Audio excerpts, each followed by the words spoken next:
So last ক্লাসে আমরা হচ্ছে ল্যাপ্লাস ইকুয়েশনের কার্টেসিয়ান ফর্ম আর হচ্ছে পোলার কোঅর্ডিনেটের ফর্ম দেখছিলাম। তো আজকে আমরা হচ্ছে এখানে ল্যাপ্লাস ইকুয়েশনের কার্ভিলিনিয়ার কোঅর্ডিনেট সিস্টেমে জেনারেল ইকুয়েশনটা বের করব। তো কার্ভিলিনিয়ার কোঅর্ডিনেট সিস্টেমে জেনারেল ইকুয়েশন বের করলে যেটা হবে যে হচ্ছে এখানে আমরা যে কোনো কোঅর্ডিনেট সিস্টেমের জন্য জাস্ট ভ্যালুগুলো বসায় দিলে হচ্ছে ওই কোঅর্ডিনেট সিস্টেমের জন্য হচ্ছে ইকুয়েশনটা হচ্ছে বের করে ফেলতে পারবো। তো আমরা হচ্ছে একটা কার্ভিলিনিয়ার কোঅর্ডিনেট সিস্টেম দেখি। একটা ভলিউম এরকম,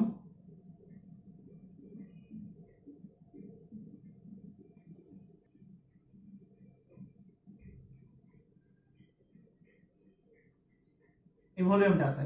এই যে এক্সিসটা সেটা আমরা যদি হচ্ছে ধরি এম, আর এই এক্সিসটা আমরা ধরি হচ্ছে এম, আর এই এক্সিসটা হচ্ছে ও।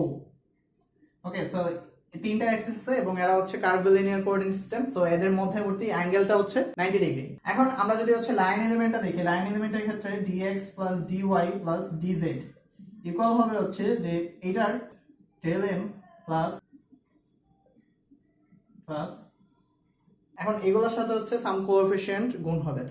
এটার জন্য আমরা ধরি হচ্ছে a, এটা b আর এটা হচ্ছে c। সো এখানে একটা কোএফিশিয়েন্ট গুণ হওয়ার পরে আমি এখানে হচ্ছে এটার টোটাল লাইন এলিমেন্টটা পাইতেছে হচ্ছে কার্ভিলিনিয়ার কোঅর্ডিনেট সিস্টেমে।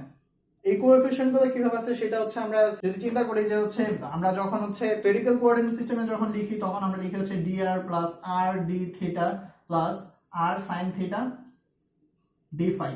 সো এই যে এই পোরশনটুকু এগুলো হচ্ছে কোএফিশিয়েন্ট গুলো। সো এখানে কোএফিশিয়েন্ট গুলো লাগবে। এখন আমরা ধরি হচ্ছে এই যে সারফেসটা আছে এই সারফেস দিয়ে হচ্ছে সাম পরিমাণ ইলেকট্রিক ফিল্ড ঢুকতেছে এবং এই সারফেস দিয়ে হচ্ছে ইলেকট্রিক ফিল্ড বের হয়ে যেতেছে। সো এখান দিয়ে আমরা যদি ধরি হচ্ছে ই এম পরিমাণ ইলেকট্রিক ফিল্ড ঢুকতেছে এবং এই পেজ দিয়ে হচ্ছে বের হয়ে যেতেছে। তো এই যে সারফেসটা, এই সারফেসের এরিয়া কি হবে? এই সারফেস এরিয়া হবে হচ্ছে এটা ইনটু হচ্ছে এটা। সো এটা হবে হচ্ছে অ্যাকচুয়ালি এটা ইনটু হচ্ছে এটা, এটা হবে হচ্ছে ও। এটা আর এটা গুণ করলে আমরা এখানে পাবো d del m into c del o। এটা হচ্ছে এইটার সারফেস এরিয়া। সো এই সারফেস এরিয়া দিয়ে হচ্ছে এই পরিমাণ ফিল্ড ঢুকতেছে। সো এটার সাথে আমি যদি এটা গুণ করি তাহলে আমি পাবো হচ্ছে এটা ফ্লাক্স। সো এই পরিমাণ ফ্লাক্স হচ্ছে এই সারফেস দিয়ে ঢুকতেছে এবং এই সারফেস দিয়ে যে পরিমাণ বের হয়ে যেতেছে সেটা হচ্ছে em plus dem divided by dm into del m। তো এই পরিমাণ ফ্লাক্স হচ্ছে এখান থেকে বের হয়ে যেতেছে। তো এটা হচ্ছে কি em টা m বরাবর কি পরিমাণ হারে চেঞ্জ হইতেছে আর এটা হচ্ছে তার দৈর্ঘ্যটা। তো এটার সাথে আমি হচ্ছে এই সারফেস এরিয়াটা আবার গুণ করব b del n c del o। So এতটুকু ফ্লাক্স হচ্ছে ওই সারফেস দিয়ে হচ্ছে বের হয়ে যেতেছে। তাহলে এখানে ফ্লাক্সের যে ফ্লো সেটা হচ্ছে এই ফ্লাক্স মাইনাস হচ্ছে এই ফ্লাক্স। তাহলে এখান থেকে আমরা পাবো হচ্ছে শুধুমাত্র এই পোরশনটুকু থাকবে। তাহলে এখানে পাবো হচ্ছে dem divided by dm into del m del n del o into হচ্ছে bc। এটুকু পাবো। সো একইভাবে আমি যদি হচ্ছে নিচের সারফেসটা চিন্তা করি, যেটা সারফেস এরিয়া হবে হচ্ছে a del m into b del n। So এই সারফেসটা যদি চিন্তা করি, এই সারফেস দিয়ে যে পরিমাণ ইলেকট্রিক ফিল্ড ঢুকবে সেটা হচ্ছে eo। সো e এর জন্য আমি যেটা পাবো সেটা হচ্ছে deo do del m del n del o into হবে হচ্ছে এই দুইটার কোএফিশিয়েন্ট। সো এখানে আছে a আর b, সো এখানে ab। আবার এই সারফেসে যদি চিন্তা করি, এই যে সারফেসটা আছে এই সারফেস দিয়ে হচ্ছে যে পরিমাণ ফ্লাক্স ঢুকতেছে সেটা হবে হচ্ছে en। সো এখানে হচ্ছে den divided by dn del m del n del o into হচ্ছে ac। এই টোটাল ফ্লাক্স হচ্ছে এই সবগুলো সারফেস দিয়ে পাস করতেছে। এখন এই সবগুলো সারফেস কম্বাইন করে যে পরিমাণ ভলিউম ধরে রাখতেছে সেটা হচ্ছে এটা। সো এই টোটাল ভলিউমে যে পরিমাণ ফ্লাক্স পাস করতেছে সেটা হচ্ছে এই সবগুলা ফ্লাক্সের যোগফলের সমষ্টি। সো এখান থেকে আমরা এই সবগুলো যোগ করলে হচ্ছে এই ফ্লাক্সটুকু পাবো। তাহলে এখান থেকে আমরা লিখতে পারবো হচ্ছে dem divided by dm into হচ্ছে bc plus den dn into হচ্ছে sc deo divided by do into হচ্ছে ab। সো এইটুকু হচ্ছে আমরা জাস্ট ব্র্যাকেটে হচ্ছে বাইরে হচ্ছে কমন নিয়ে লিখলাম। এটা হচ্ছে টোটাল ফ্লাক্স। এখন এই টোটাল ফ্লাক্স হচ্ছে 0 হবে, কারণ ল্যাপ্লাস ইকুয়েশনের ক্ষেত্রে টোটাল পাসিং ফ্লাক্স হচ্ছে 0। এখন আমরা যদি হচ্ছে এই কম্পোনেন্টগুলো বের করতে চাই পটেনশিয়াল থেকে, তাহলে আমরা এখান থেকে লিখতে পারবো হচ্ছে em হচ্ছে negative gradient of phi with respect to m। এখন এখানে হচ্ছে জাস্ট এই কোএফিসিয়েন্টটা ডিভাইডেড হয়ে যাবে এই কোএফিসিয়েন্টটা। সো যেহেতু হচ্ছে এম এর সাথে এই কোএফিসিয়েন্ট থাকবে, তাহলে এটা হচ্ছে যেহেতু ডিএম নিচে, তাহলে কোএফিসিয়েন্টটা হচ্ছে নিচে থাকবে। সো এখন আমরা হচ্ছে ইএমটা বসাতে পারি। তো এখানে আমরা যদি ইএম বসাই তাহলে পাবো হচ্ছে ডি ডি এম, এটা যেহেতু কনস্ট্যান্ট তাহলে এটা আমরা ভিতরে দিয়ে দিই বিসি ডিভাইডেড বাই হচ্ছে এ। তো আমরা এখানে এ লিখলাম, আর এই মাইনাসটা হচ্ছে আমরা এখানে লিখলাম, ইন্টু ইএম ইকুয়াল টু কত, এটা d5 বাই dm, আবার মাইনাস সেটা হচ্ছে D d n ac divided by n এর ক্ষেত্রে আসবে হচ্ছে b, so ac divided by b d phi by d n minus d টিও ab divided by c d phi by টিও equal হচ্ছে 0। সো এটা যেহেতু ভলিউম, সো এই ভলিউমটা তো হচ্ছে 0 হতে পারবে না। সো আমরা হচ্ছে এইটুকু হচ্ছে এলিমিনেট করে এটা পাবো। সো আমরা এখানে হচ্ছে -1 দিয়ে যদি গুণ করে দিই তাহলে এটা হচ্ছে সবগুলো পজিটিভ হয়ে যাবে। সো এটাই হচ্ছে কার্টেসিয়ান কোঅর্ডিনেট সিস্টেমের জেনারেল ইকুয়েশন। এখন এখানে আমরা হচ্ছে এই কোএফিসিয়েন্টগুলোর ভ্যালু জানতে পারলেই আমরা এখান থেকে যে কোনো কোঅর্ডিনেট সিস্টেমে ওইটার ইকুয়েশনটা হচ্ছে বের করতে পারবো। তো আমরা যদি হচ্ছে স্ফেরিক্যাল কোঅর্ডিনেট সিস্টেম চিন্তা করি, স্ফেরিক্যাল কোঅর্ডিনেট সিস্টেমে লাইন এলিমেন্ট হচ্ছে dr plus r d theta plus r sin theta d phi। তো এখান থেকে আমরা a ইকুয়াল দেখতেছি হচ্ছে 1, b ইকুয়াল টু হচ্ছে r, c ইকুয়াল হচ্ছে r sin থিটা। তো এই ভ্যালুগুলো যদি আমরা এখানে বসাই bc ইকুয়াল টু হচ্ছে r into r sin theta, তাহলে পাবো হচ্ছে ddr r square sin theta divided by হচ্ছে 1 into d phi by dr plus d d theta AC, তাহলে পাবো হচ্ছে r sin theta divided by r into d phi by d theta plus d d phi AB হচ্ছে r divided by c r sin theta, so r by r sin theta into হচ্ছে d phi by d phi। এখন আমরা এখানে যেটা করব, এই ফাইটাকে হচ্ছে change করে দেব, কারণ এখানে হচ্ছে ফাই হচ্ছে অ্যাক্সিস আর এই ফাইটা হচ্ছে পটেনশিয়াল। সো আমরা এখানে দুইটা ফাই রাখতে পারবো না। সো এখানে আমরা পটেনশিয়ালটাকে হচ্ছে লিখব ভি দিয়ে। তো আমরা এখন এখানে আর ক্যান্সেল আউট হবে, এখানে আর ক্যান্সেল আউট হবে। এখন আমরা হচ্ছে এটাকে সাইন থিটা দিয়ে হচ্ছে যদি ভাগ করে দিই, তাহলে এখানে সাইন থিটা হচ্ছে ক্যান্সেল আউট হবে, এখানে আসবে হচ্ছে ডিভাইডেড বাই সাইন থিটা, আর এখানে হচ্ছে সাইন স্কয়ার থিটা আসবে। এটা একটু গুছিয়ে লিখি, তাহলে পাবো হচ্ছে D D R R square D V by D R plus 1 by sine theta. So এই সাইন থিটা হচ্ছে ভিতরে যাবে না, কারণ থিটা হচ্ছে এখানে কনস্ট্যান্ট না, এখানে আমরা হচ্ছে থিটার সাপেক্ষে ডেরিভেটিভ করতেছি এই পার্টটুকু। সো এখানে থিটা হচ্ছে জাস্ট ভিতরে দিতে পারবো না, কারণ এটা যদি কনস্ট্যান্ট হতো তখন হচ্ছে আমি ভিতরে দিতে পারতাম, কিন্তু এখানে থিটার সাপেক্ষে যেহেতু হচ্ছে ডিফারেন্সিয়েট করতেছি তাহলে এটা আমি ভিতরে দিতে পারবো না। তাহলে এখানে আসবে হচ্ছে D D theta sine theta D V by D theta plus, এখন এটা হচ্ছে সাইন থিটা, এখানে আমরা ডিফারেন্সিয়েট করতেছি হচ্ছে ফাই এর সাপেক্ষে। সো ফাই এর সাপেক্ষে থিটা হচ্ছে কনস্ট্যান্ট, সো এটাকে আমরা হচ্ছে বাইরে আনতে পারি। তাহলে 1 by sine square theta D square V by D phi square, যেহেতু এখানে কোনো ফাই এর টার্ম নেই, সো আমরা এখানে একসাথে হচ্ছে এটা লিখতে পারি। সো এটা ইকুয়াল হচ্ছে 0, এবং এটা হচ্ছে স্ফেরিক্যাল পোলার কোঅর্ডিনেটে ল্যাপ্লাসের ইকুয়েশনের ফর্ম।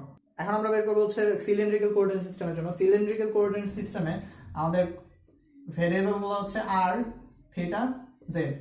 ওকে, সো এখানে কোএফিশিয়েন্ট গুলো হচ্ছে a হচ্ছে 1, b হচ্ছে r, c ইকুয়াল টু 1। এই ভ্যালুগুলো যদি এখন আমরা এখানে বসাই তাহলে ddr bc হচ্ছে r ডিভাইডেড বাই 1, সো এখানে just r d phi by d r plus d d theta b হচ্ছে r, তাহলে এখানে হচ্ছে 1 by r d phi by d theta plus plus হবে হচ্ছে b হচ্ছে r, তাহলে এখানে পাবো হচ্ছে আবার d d z r d phi by dz। তো এটাকে আমরা r দিয়ে যদি হচ্ছে গুণ করে দিই তাহলে পাবো হচ্ছে r d d r d phi by dr plus যেহেতু এখানে থিটার সাপেক্ষে হচ্ছে আমরা ডেরিভেটিভ করতেছি তাহলে আর হচ্ছে কনস্ট্যান্ট, সো এটা বাইরে চলে আসবে। আমরা যেহেতু আর দিয়ে গুণ করছি তাহলে এটা ক্যান্সেল আউট হয়ে যাবে। তাহলে এখানে থাকবে হচ্ছে D square phi by D theta square plus R square T square phi by D Z square. যেহেতু জেড এর সাপেক্ষে তাহলে আর হচ্ছে কনস্ট্যান্ট, এটা বাইরে চলে আসে। আমরা যে আর গুণ করছি সেই আর এর সাথে গুণ হয়ে এটা আর স্কোয়ার হবে, ইকুয়াল হচ্ছে 0। এবং এই ফর্মটা হচ্ছে সিলিন্ড্রিক্যাল কোঅর্ডিনেট সিস্টেমে ল্যাপ্লাসের ইকুয়েশন। এখন আমরা হচ্ছে এই যে ইকুয়েশনগুলো আছে সেগুলো হচ্ছে সলভ করব। তো ল্যাপ্লাসের ইকুয়েশন কার্টেসিয়ান কোঅর্ডিনেট সিস্টেমে যেটা ছিল যে হচ্ছে D square phi by D x square plus D square phi by D Y square plus D square phi by D Z square equal হচ্ছে 0। যেহেতু এটা হচ্ছে একটা ডিফারেনশিয়াল ইকুয়েশন, সো এটা সলভ করার জন্য আমরা যে মেথড ইউজ করব সেটা হচ্ছে সেপারেশন অফ ভেরিয়েবল। তো এখানে আমরা ফাই কে ধরতে পারি হচ্ছে এক্স ওয়াই জেড এর আলাদা আলাদা ফাংশন। সো আমরা এখানে আলাদা আলাদা ভাবে এক্স ওয়াই জেড কে হচ্ছে আলাদা ফাংশন হিসেবে ট্রিট করতে পারি, যে ফাংশনগুলো গুণ করে হচ্ছে এই ফাইটা আসবে। সো এক্স হচ্ছে শুধুমাত্র এক্স এর ফাংশন, ওয়াই হচ্ছে ওয়াই এর ফাংশন, জেড হচ্ছে শুধুমাত্র জেড এর ফাংশন। এখন এখান থেকে এই টার্মগুলো যদি আলাদা আলাদা ভ্যালুগুলো আমরা বের করতে চাই তাহলে D square phi by D x square, এখানে ফাই এর ভ্যালু যদি এটা বসাই তাহলে এখানে এক্স এর সাপেক্ষে শুধুমাত্র এক্স ডিফারেন্সিয়েট হবে। তাহলে এখানে অন্যগুলা এক্স এর সাপেক্ষে হচ্ছে কনস্ট্যান্ট, তাহলে এখানে শুধুমাত্র ওয়াই জেড থাকবে এবং এক্স শুধুমাত্র হচ্ছে এক্স এর সাপেক্ষে ডেরিভেটিভ হবে। একইভাবে আমরা ওয়াই এর জন্য পাবো হচ্ছে x Z D square Y by D Y square,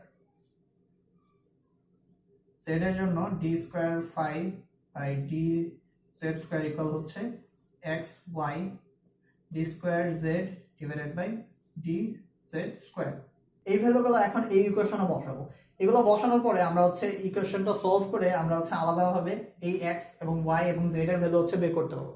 এবং বের করার পরে এই ইকুয়েশনে আমরা যদি হচ্ছে এক্স ওয়াই জেড বসাই দিই তখন হচ্ছে আমরা ফাই এর একটা ইকুয়েশন পাবো যেটা হচ্ছে পটেনশিয়াল। সো এটা যদি বসাই তাহলে Y Z D square x D x square plus X Z D square Y by D Y square plus X Y D square Z by D Z square equal হচ্ছে 0। এখন আমরা হচ্ছে এটাকে x Y Z দিয়ে হচ্ছে ভাগ করে দেবো। তো এখানে এক্স ওয়াই জেড দিয়ে যদি ভাগ করি এখানে থাকবে হচ্ছে 1 বাই এক্স, এখানে থাকবে হচ্ছে 1 বাই ওয়াই আর এখানে 1 বাই জেড। তাহলে 1 by x d square x by D x square plus 1 by y D square Y by D Y square plus 1 by z D square Z by D Z square equal হচ্ছে 0। So আমরা এখানে দেখতেছি যে হচ্ছে variable গুলো আলাদা হয়ে গেছে। সো এটাই হচ্ছে সেপারেশন অফ ভেরিয়েবল। এখন এটা যেহেতু হচ্ছে শুধুমাত্র এক্স এর ফাংশনের জন্য, এটা হচ্ছে ওয়াই এর ফাংশনের জন্য, এটা হচ্ছে জেড এর ফাংশনের জন্য। সো এগুলো আলাদা আলাদা ভেরিয়েবলের উপর ডিপেন্ড করতেছে। এখন আমরা দেখতেছি এইগুলোর সমষ্টি হচ্ছে 0। এগুলোর সমষ্টি তখনই 0 হবে যখন এগুলো হচ্ছে আলাদা আলাদা কনস্ট্যান্ট হবে। তো এটা যদি কনস্ট্যান্ট না হয়ে কোনো ওয়াই এর ফাংশন হয় আর এটা যদি এক্স এর ফাংশন হয় তো এই দুইটা হচ্ছে যোগ বিয়োগ করে আমি কখনোই 0 পাবো না। সো এখানে অবশ্যই এটা কনস্ট্যান্ট হওয়া লাগবে, এটা কনস্ট্যান্ট হওয়া লাগবে, এটা কনস্ট্যান্ট হওয়া লাগবে। তো এখান থেকে আমরা লিখতে পারবো হচ্ছে 1 by x d square x D x square equal হচ্ছে সাম কনস্ট্যান্টের স্কোয়ারের সমান। তো আমরা এখানে মাইনাস নিছি এবং স্কোয়ার নিছি কারণ এটা হচ্ছে এটা সলিউশনটা আমরা হচ্ছে তখন ইজিলি পাবো। তো যেহেতু এটা আরবিট্রারি কনস্ট্যান্ট আমরা ইচ্ছা মতো নিতে পারতেছি, তো এটা নেওয়ার সুবিধা হচ্ছে আমরা এটার সলিউশনটা হচ্ছে খুব একটা ইজি সলিউশন পাবো। তো এখান থেকে আমরা লিখতে পারবো d square x D x square plus k one square x equal হচ্ছে 0। তো এখানে এক্সটা এই পাশে দিলে এই পাশে আসলে এটা হচ্ছে প্লাস হয়ে যাবে, তাহলে এইখানে এই ইকুয়েশনটা পাবো। এবং এইটার সলিউশনটা হচ্ছে আমরা এক্স ইকুয়াল টু হচ্ছে এক্স এর ফাংশন হিসেবে পাবো। তো এখানে এক্স ইজ ইকুয়াল টু আমরা পাবো হচ্ছে e is equal to plus minus i k one x, এটা হচ্ছে এক্স এর সলিউশন। একইভাবে আমরা যদি এটা সলভ করি তাহলে আমরা পাবো হচ্ছে y equal to e to the power plus minus i k to y, এবং z এর জন্য আমরা পাবো হচ্ছে z ইকুয়াল হচ্ছে e to the power plus minus i k three z. এটা হচ্ছে এই তিনটা সলিউশন। এখন আমরা এক্স ওয়াই জেড পেয়ে গেছি, তাহলে হচ্ছে আমরা এখান থেকে ইজিলি হচ্ছে ফাই বের করতে পারবো। সো ফাই ইকুয়াল টু হচ্ছে x into y into z. তাহলে এখান থেকে আমরা যেটা লিখতে পারবো e to the power plus minus I k1x plus k2y plus k3z, এটা হচ্ছে আমার টোটাল সলিউশন। এবং এখানে হচ্ছে সাম কোএফিশিয়েন্ট আসবে হচ্ছে c, যেটা হচ্ছে k1 k2 k3 এর উপর ডিপেন্ড করতেছে। সো এটা হচ্ছে একটা আরবিট্রারি কনস্ট্যান্ট, এবং এটার ভ্যালু বের করার জন্য আমাদের হচ্ছে এই যে ইকুয়েশনটা আছে সেই ইকুয়েশনের উপর হচ্ছে বাউন্ডারি কন্ডিশন দেওয়া লাগবে। আমরা যখন হচ্ছে নেক্সট প্রবলেম করব তখন এটার ভ্যালু হচ্ছে আমরা বের করব। এখন আমরা হচ্ছে সিলিন্ড্রিক্যাল কোঅর্ডিনেট সিস্টেমের ইকুয়েশনটার সলিউশন বের করব। সো আমরা হচ্ছে একই separation of variable method use করে হচ্ছে সলিউশনটা বের করব। সো সিলিন্ড্রিক্যাল কোঅর্ডিনেট সিস্টেম আমরা যে ইকুয়েশনটা জানি সেটা হচ্ছে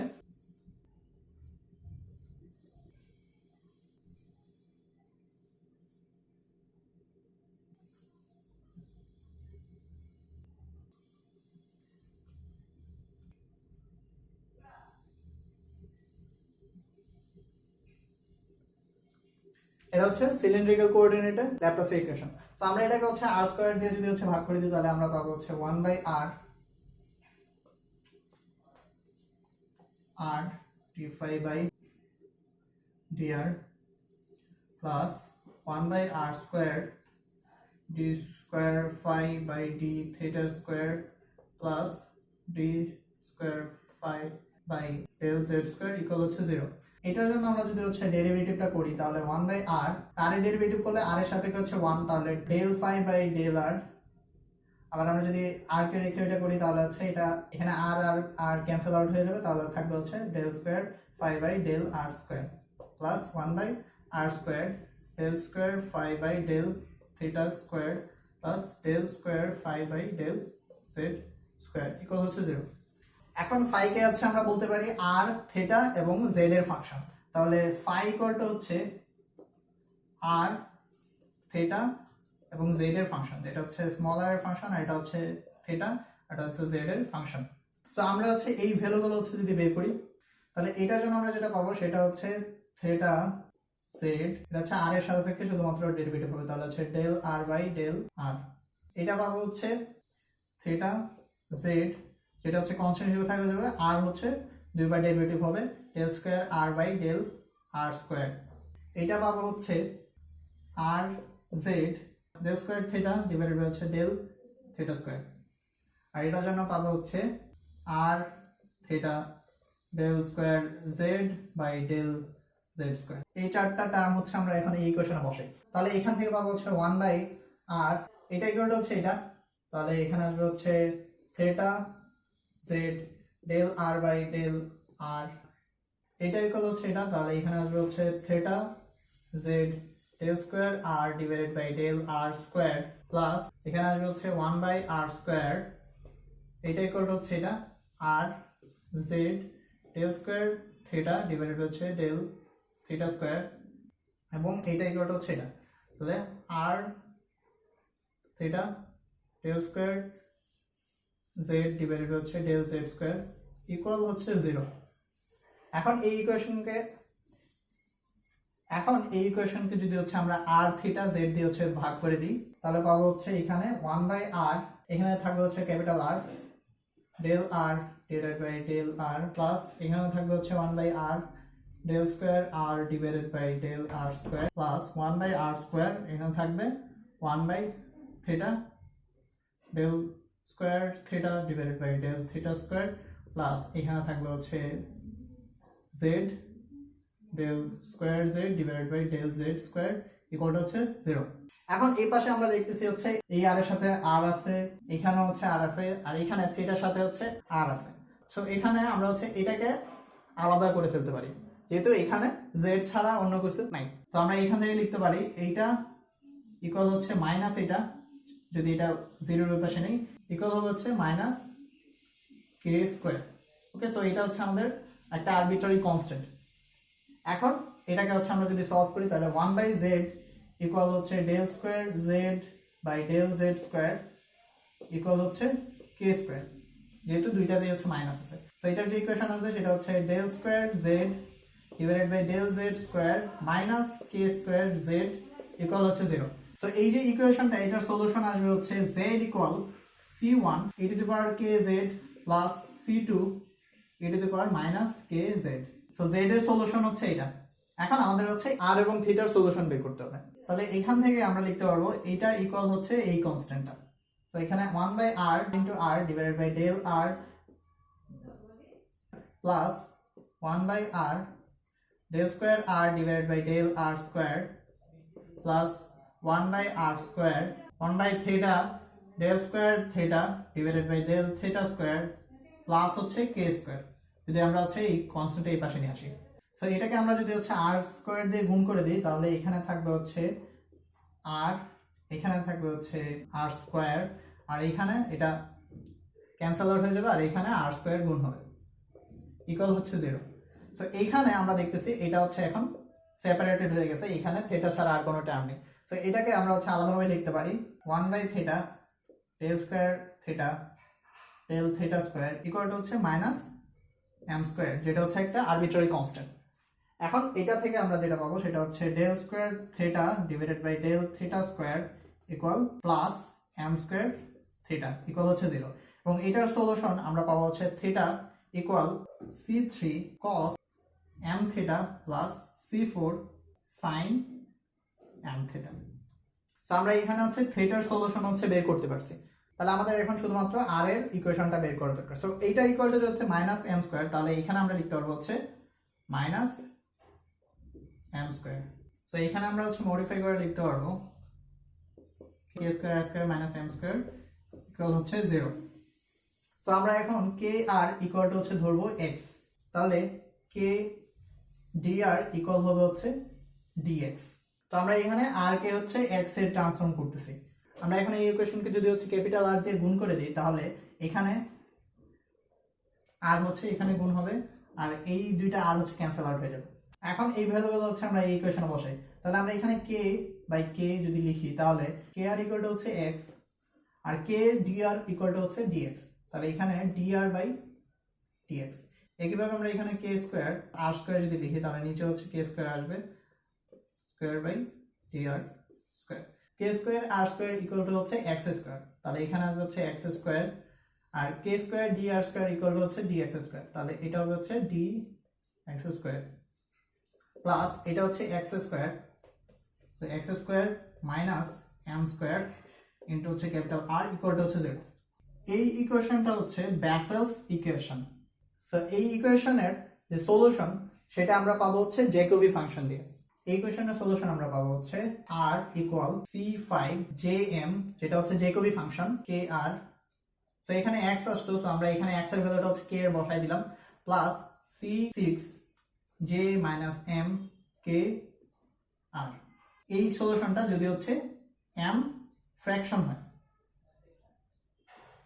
তো m যদি ফ্র্যাকশন হয়, এই mটা যদি ফ্র্যাকশন হয় তাহলে এই সলিউশন পাবো, আর যদি m ইন্টিজার হয় তাহলে যে সলিউশন পাবো সেটা হচ্ছে c5jm kr plus c6ym kr যদি m ইন্টিজার হয়।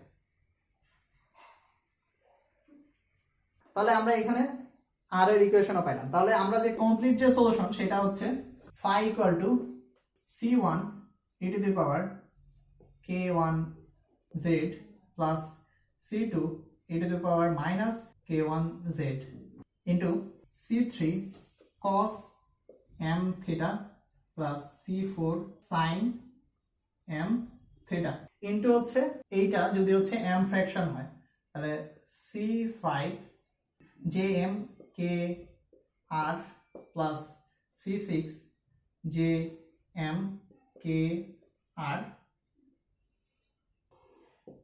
সো এটা হচ্ছে যখন m ফ্র্যাকশন হবে, আর যদি m ইন্টিজার হয় তাহলে এখানে এটার জায়গায় হচ্ছে এইটা আসবে। এবং এটা হচ্ছে এখন আমাদের পটেনশিয়াল phi এর কমপ্লিট সলিউশন। এখানে c1 c2 c3 c4 c5 c6 এরকম 6টা আরবিট্রারি কনস্ট্যান্ট আছে। এই কনস্ট্যান্টগুলোর ভ্যালু হচ্ছে আমরা বাউন্ডারি কন্ডিশন থেকে বের করতে পারবো।